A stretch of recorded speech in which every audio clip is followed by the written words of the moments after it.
Arratsaldeon. 2026ko urtarrilaren 19an ezohiko osoko bilkura ditu dugu. Hain zuzen ere, gai zerren daukagun puntu bakarrean, kautela zeteteko eskaeraren ebazpenaren inguruan, epeak betetzeko arrazoiagatik dakargu gaurko ezohiko osoko bilkura honen deialdia. Eta hau esan da, gai zerrendako puntu bakarrari helduko diogu. Udalaren lurzoru ondarea osatzen duten, Odea Milubi eremuko higiezinen konplexuko bat eta 3. partzelak prozedura irekiaren bidez, besterenteko lehiaketaren 2025ko azaroaren 27ko esleipen erabakiak kautela zeteteko eskaerari buruzko ebazpena. Amaia, arratsaldeon. Arratsaldeon. Espedientea aztertu eta eztabaidatu ondoren Lurraldeko eta Informazio Batzordeak honako irizpena egitea erabaki du. Udalbatzak 2025ko azaroaren 27an hartutako erabakiaren bidez, Biude Design CSL Urbelan enpresa konstruktora SAU eta Promoziones Leku ERSA enpresek osatutako aldi baterako enpresa elkarteak aurkeztutako eskaintzari adjudikatu zitzaion Amilubiko 17.3 Odea antolamendu definituko IESin multzoko bat eta 3 partzela prozedura irekiaren bidez besterentzeko lehiaketa. Amenabarretxe egintza berria SL enpresak legez ezarritako epearen barruan erabaki hori berraztertzeko errekurtsoa aurkeztu zuen. Errekurtso horretan eskatu du kautelazko neurri hauek hartzea. Batetik, berraztertzea errekurtsoa tramitatu bitartean prozedura etetea. 39/2015 legearen 117.2 artikuluaren arabera eta bestetik errekurtsoa jarri izanari buruzko idatzoar preventiboa egitea jabetzaren erregistroan. Errekurtso hori eta etetearen eskaera haute adjudikaziodunari helarazi zaizkio eta hark urtarrilaren 12an etete horren aurkako idazkia aurkeztu du. BSK Legal y Fiscal Asociados SLP bufeteari txosten juridikoa eskatu zaio. Udal idazkaritzak eta udal zerbitzu teknikoak ere txosten egin dute. Txosten horiek espedientean jasota daude eta akordio honen arrazoitzat balio dute. Txostenetan adierazten da ez dela bidezkoa eskatutako etetea erabakitzea 117.2 artikuluan aurreikusitako 2 inguruabarretako bat ere ez delako gertatu. Ez dira zehaztu edo egiaztatu STTak zer kalte errepara ezin eragin aldizkion errekurtsogileari eta ez da posible ikusten halakori gertatzea eta kasu honetan gertalitezkeen deusestasun arrazoiak ere ez dira identifikatu ez da justifikatu ere. Idatzoar preventiboaren kautelazko neurriaren eskaerari dagokionez ez da justifikatzen eta ez dago aurreikusita araudi aplikagarrian.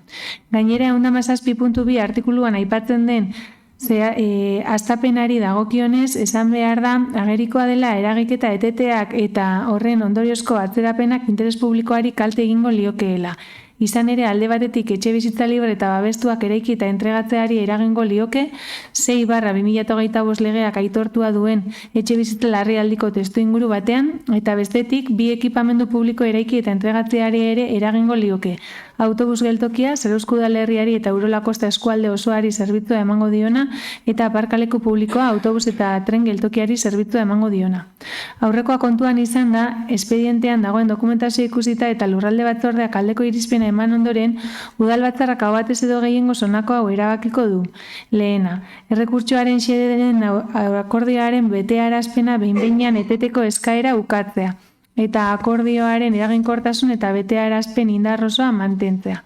Bigarrena, era berean errekurtso administratiboa jarri izanari buruzko erregistroko idatzoar preventiboa egiteko eskaera ukatzea. Eskerrik asko, Amaia, txanda zabalduko dugu. Grazi, arratsaldeon, lehen txandan zure da hitza. Arratsaldeon. Gaur bozkatzea zen puntuan oinarrian daun proiektua ez da gure erabakia izan eta ez daula partekatzen badakizue.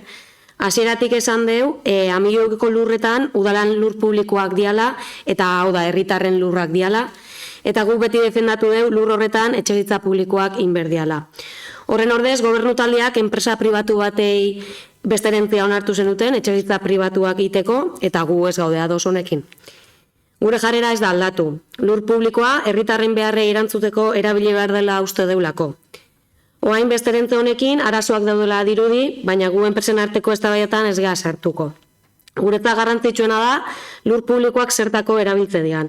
Eta guk argi dugu, lur publikotan etxebizitza publikoak eitea lehenetsi behar dela. Horregatik, gure bozka abstentzioa izango da. Eskerrik asko. Eskerrik asko zuri, Garazi. Lehen txandan, Garbine, zure da hitza. Eskerrik asko, Xabier. Bueno, hemen aipatu dan bezala, gaur izpide daukagun gai hau, da azaroaren 27ko udalbatzan hartutako erabaki baten aurkako berraztertze errekurtsoa eta baita kautelazko neurriak hartzeko eskaera ere. Erabaki hura udalbatzak hartu zuen, baina erabaki hura hartu zen, hau da, nori adjudikatzea, kontratazio mailak egindako proposamenari jarraiki. Eta gure taldeak ez du inungo momentutan zalantzan jarriko teknikariek egindako lana eta kontratazio mailak egindako proposamena. Abenduan 22an Amenabarrek aukerazko berraztertze errekurtsoa jarri zuen aipatu dugun bezala, eta horrekin batera kautelazko neurriak eskatu zituen alde batetik etetea eta beste batetik jabetza erregistroan idatzoarra ezartzea.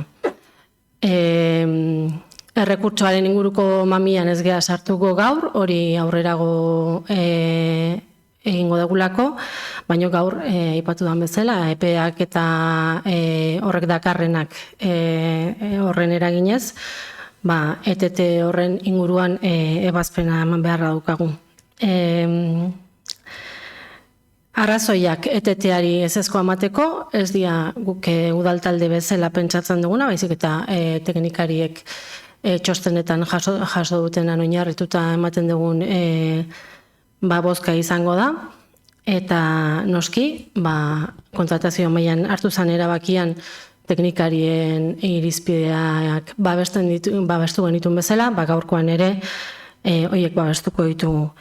Eta txostenetan ikusten den bezala argi dago ETT aukatzeko arrazoiak zein dian. Alde batetik argi utzi behar da egintza administratiboak ETT-a salbuespeneko egoera bat dela, ez dela berez egintza administratiboak betearaztekoak diala, eta horiek ETT-ko kasu tasatu batzuk daude.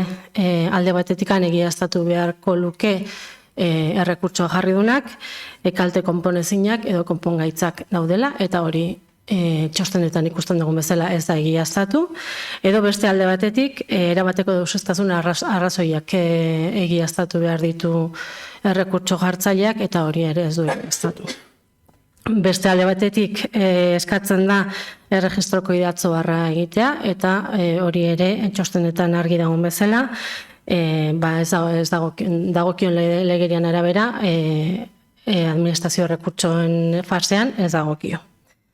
Hortaz aparte, balizko ETT neurri batek aztatu izan behar du, da ponderatu behar du sortzen duen eragina, eta hori ere ez du kontuan hartzen errekurtso jartzaileak, eta argi dago ETT horrek eragingo liokela interes publikoai, aipatu dan bezala, etxe bizitzen beharra daukagulako zarautzen eta etxe bizitzak eraikitzerakoa zelako milioin, eta beste alde batetik autobus geltokia eta aparkalekua ere beharrezkoak dialako zarautzen.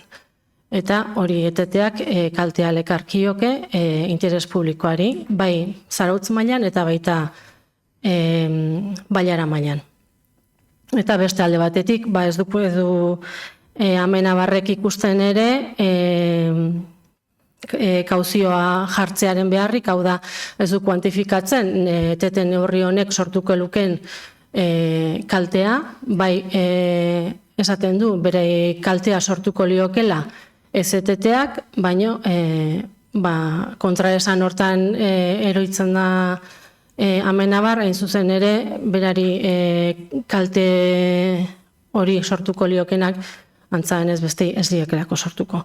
Beraz, guretzako argi dago, txostenetan jasota dagoen arabera, ukatzea dagokigula bai ETT-a eta bai idatzoarra, eta horixe bozkatuko du EAJ-ak. Eskerrik asko, bigarren bueltarako aukera. Ignacio, bigarren txandan zure daitza. Arratsaldeon. Arratsaldeon parte hartzia pentsatzen, baina ikusita argumentu jarri die mahai gainean bai erantzun nahiko nieke. Guk ere Garbiñek esan duen bezala, txosten teknikoak ikusita geho, argi eta garbi guk ere alde bozkatuko dugu, baina bai ikusi dugula hemen argumentu bezala txamponan alde bat jarri dela, eta guk txamponan beste aldia ere mahai gainean jarri nahi dugu. Esan da hemen, enpresa bat eman zeixiola lurroiek negozio egiteko, ez? Baina ez da adierazi bertan ingoian etxebizitza tasatuak. Edo proiektu honen baita ere, hiritan ingoian 230 etxebizitza publikoak ere bai. Edo eta Garbiñek esan duen bezala, ingoan autobus geltoki publikoa. Edo eta parkina baita ere, autobus geltoki eta tren geltoki jantzat izangoana. Eta horrez gain, sarrerak. Zarauzko beste hainbat instalakuntza finantzatzeko eukiko ditugun sarrerak. Beraz, bai, ondo da betiko diskurso hori ukitzia, baina nik bai eskertuko nukela beti txamponan bestaldia ere mai gainean jartzea. Eskerrik asko. Eskerrik asko Inazio, bigarren bueltan. Garbiñe, zure daitza. Beste gabe bukatzeko aipatu da hemen bi enpresen arteko kontua dela, eta ez gaude ados hortan, bi enpresa daude hemen baino udalare bai, eta udalak jasango lukeen kaltea hor dago, eta udalak jasango nukela, ez Zarautze jasango lukeen kaltea dago mai gainean, beraz ez da bi enpresen arteko kontu bat. Eta bitxandak agortuta, bozkatu egingo dugu, puntu bakarra. Udalaren lurzoru ondarea osatzen duten ODE-Amilubi eremuko higiezin konplexuko lehen eta hirugarren partzelak prozedura irekiaren bidez besterentzeko lehiaketaren 2025ko azaroaren 27ko esleipen erabakia kautela zeteteko eskaerari buruzko ebazpenaren aldeko bozkak. 12. Abstentzioak 8. Onartu egiten da. Ez dago beste punturik, ezoiko izaera dunez gaurko udal batak. Abenduan esan nuen, ezustekorik ezpazan, Amaiaren azkenengo pleno izango zala, ezusteko izan dugu, eta gaur bai, azkenengo eguna degula Amaiarekin. Ez gera errepikatuko, baina eskarik asko guztiagatik Amaia, eta San Sebastian eguna ondo ospatu ezazula. Eskerrik asko.